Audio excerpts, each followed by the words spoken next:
No bairro de Mission Hills, em San Diego, Califórnia, existe uma casa que a torre de vigia preferiria que ninguém lembrasse.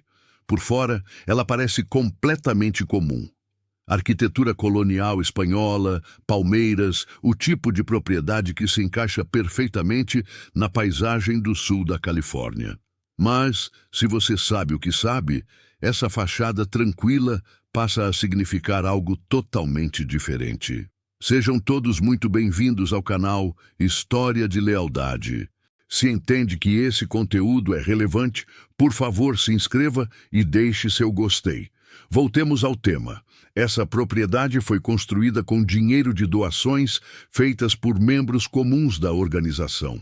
Foi registrada legalmente em documentos oficiais perante um tribunal no nome de homens que estavam mortos havia séculos.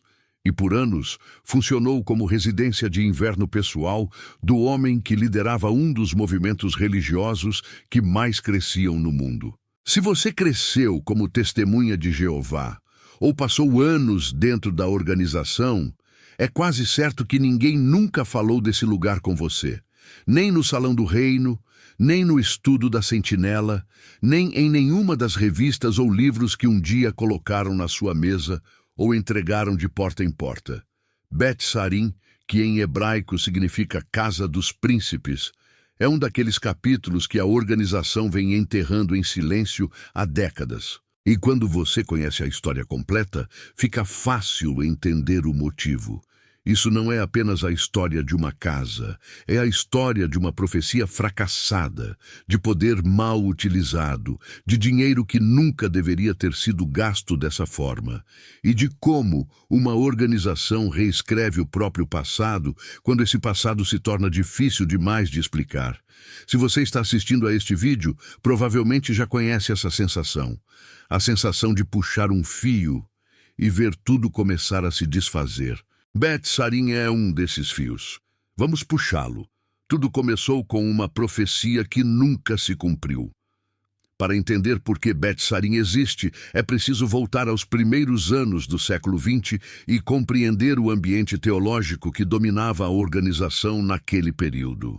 Sob a liderança de Charles Russell, o movimento já havia feito previsões ousadas sobre o fim do mundo e o retorno de Cristo. Essas previsões não aconteceram como esperado. 1914 passou. 1918 passou. Os seguidores que permaneceram foram instruídos a ajustar seu entendimento, reformular as datas e seguir em frente. Então, Russell morreu em 1916 e Joseph Franklin Rutherford assumiu o controle. E Rutherford era um homem completamente diferente. Enquanto Russell era um teólogo autodidata com certo calor pastoral, Rutherford era advogado, agressivo, autoritário e profundamente convencido da própria importância. Ele consolidou o poder rapidamente, expulsou membros originais do Conselho Administrativo e, em 1931, rebatizou o movimento com um novo nome: Testemunhas de Jeová. Rutherford não tinha qualquer interesse em suavizar as declarações proféticas da organização. Pelo contrário, ele as intensificou. Na década de 1920, Rutherford ensinava que a ressurreição dos homens fiéis da antiguidade, Abraão, Isaque, Jacó, Davi e outros, era iminente. Não simbólica, não espiritual, literal, física, corporal. Esses homens, que Rutherford chamava de os príncipes, estavam prestes a andar novamente pela terra, e quando chegassem, precisariam de um lugar para morar. Rutherford também ensinava com absoluta convicção que o Armagedon estava logo ali. O velho mundo estava acabando. O novo mundo estava quase chegando. Esse foi o solo teológico onde Bet Sarim foi plantada. Pelo menos foi isso que foi vendido às pessoas. A casa foi apresentada como uma declaração de fé, uma expressão concreta, feita de tijolos e cimento, da certeza de que a ressurreição estava tão próxima que fazia sentido construir uma casa para homens que estavam prestes a chegar. A própria Torre de Vigia publicou esse argumento em sua literatura. O folheto Life, de 1929, declarava abertamente que a casa havia sido construída e seria mantida como residência para os príncipes ressuscitados. Pare por um instante e pense nisso. Em 1929, no auge da Grande Depressão, enquanto famílias por todos os Estados Unidos perdiam suas casas, suas economias e seus meios de subsistência, a Torre de Vigia usava dinheiro doado para construir uma mansão em San Diego, como sala de espera para pessoas que estavam mortas havia 2000 anos. Os membros eram incentivados a doar o pouco que tinham, porque o Armagedon estava próximo e, de qualquer forma, as posses materiais logo não teriam importância. E Rutherford pegou esse dinheiro e construiu para si mesmo uma luxuosa residência de inverno na costa do Pacífico. Porque foi exatamente isso que aconteceu. Enquanto os príncipes aguardavam a ressurreição, Rutherford se mudou para lá. Afinal, alguém precisava cuidar da propriedade. Alguém precisava garantir que tudo estivesse pronto. E Rutherford, servo fiel que era, assumiu esse fardo. A casa tinha 2 Cadillacs na garagem, tinha empregados, tinha piscina, tinha uma suíte confortável para visitantes importantes. E tinha Rutherford morando ali por meses todos os invernos, longe do frio de Nova York e longe das exigências do Betel do Brooklyn. A profecia falhou. Os príncipes não chegaram. O Armagedon não aconteceu conforme previsto.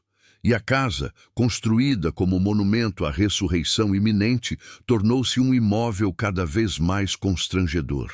Personagens bíblicos constavam como proprietários legais. Esta é a parte da história que até mesmo pessoas que já conhecem Bet Sarim às vezes têm dificuldade de absorver. Parece exagero. Parece algo inventado por críticos para ridicularizar uma religião. Mas está documentado, está em registros públicos. A escritura da propriedade de Bet Sarim listava como beneficiários legais os homens fiéis ressuscitados da antiguidade: Abraão, Isaque, Jacó, José, Moisés, Sansão, Davi e outros. Homens mortos há séculos ou milênios constavam como proprietários legais de um imóvel na Califórnia. Rutherford mantinha a escritura em fideicomisso até que eles chegassem para reivindicá-la. Pare um segundo para apreciar o nível de criatividade jurídica envolvido nisso. Rutherford era advogado. Conhecia o direito de propriedade. Sabia que, tecnicamente, não se pode transferir um imóvel para pessoas que não existem legalmente. Por isso, a estrutura foi organizada de modo que a Sociedade Torre de Vigia de Bíblias e Tratados mantivesse a propriedade em reservas para esses indivíduos, com o propósito declarado de transferir o título quando eles retornassem fisicamente à Terra. Planejamento patrimonial movido por teologia, em um nível que a maioria dos advogados jamais veria em toda a carreira. Essa escritura não era um documento privado. Foi registrada. Foi reportada. O próprio Rutherford escreveu sobre ela e incentivou os membros a vê-la como prova da confiança da organização em suas próprias profecias. No livro New World, de 1942, a Torre de Vigia publicou uma reprodução da escritura, acompanhada de comentários explicando seu significado como declaração de fé. Isso é especialmente significativo para qualquer pessoa que tenha passado tempo dentro da organização. Isso não era uma crença marginal, sustentada por alguns membros excêntricos. Era doutrina oficial, impressa, respaldada legalmente, usada como ferramenta de promoção. A organização estava tão confiante em sua cronologia profética que colocou essa certeza no papel diante de um tribunal do condado. E então a profecia falhou. E a organização precisou decidir o que fazer com uma casa que estava, ao menos simbolicamente, nas mãos de Abraão. A Torre de Vigia apagou Bet Sarim da própria história. Aqui entramos em um território muito familiar para quem cresceu dentro da organização. Quando a ressurreição não aconteceu, quando o Armagedon não veio conforme anunciado, a torre de vigia não convocou uma coletiva de imprensa, não publicou uma retratação formal, não enviou cartas às congregações reconhecendo o erro. O que ela fez foi o que sempre faz: revisou, reformulou, deixou o tempo agir. Confiando na memória curta de um grupo ativamente desencorajado a pesquisar sua própria história. Rutherford morreu em 1942 e foi enterrado na propriedade de Bet Sarim. A organização manteve a casa por alguns anos e a vendeu discretamente em 1948. Nesse ponto, a narrativa já havia começado a mudar. A casa, que antes era celebrada como monumento à confiança profética, foi desaparecendo lentamente do registro. As referências tornaram-se menos frequentes, depois raras, depois praticamente inexistentes. Se você foi batizado nos anos 80, 90 ou 2000, é muito provável que o nome Bet Sarim nunca tenha aparecido em nenhum contexto oficial. A biblioteca da sua congregação provavelmente não tinha os livros antigos que a elogiavam. Os artigos de estudo da Sentinela não a mencionavam. Os discursos não a citavam como exemplo de fidelidade. Ela simplesmente deixou de existir na versão oficial da história. Pesquisadores de grupos religiosos de autocontrole reconhecem esse padrão imediatamente. O buraco da memória. A revisão silenciosa do passado. A história ensinada aos membros atuais pouco se parece com o registro completo, porque o registro completo contém coisas impossíveis de explicar sem minar a alegação de direção divina. Bet Sarim é uma dessas coisas. Gostou do vídeo? Deixe nos comentários o que você sabe do assunto. Quantos anos você foi TJ e quais funções você teve na organização? Se inscreva para fazermos esse canal crescer e atingir um público cada vez maior. Obrigado e até o próximo vídeo.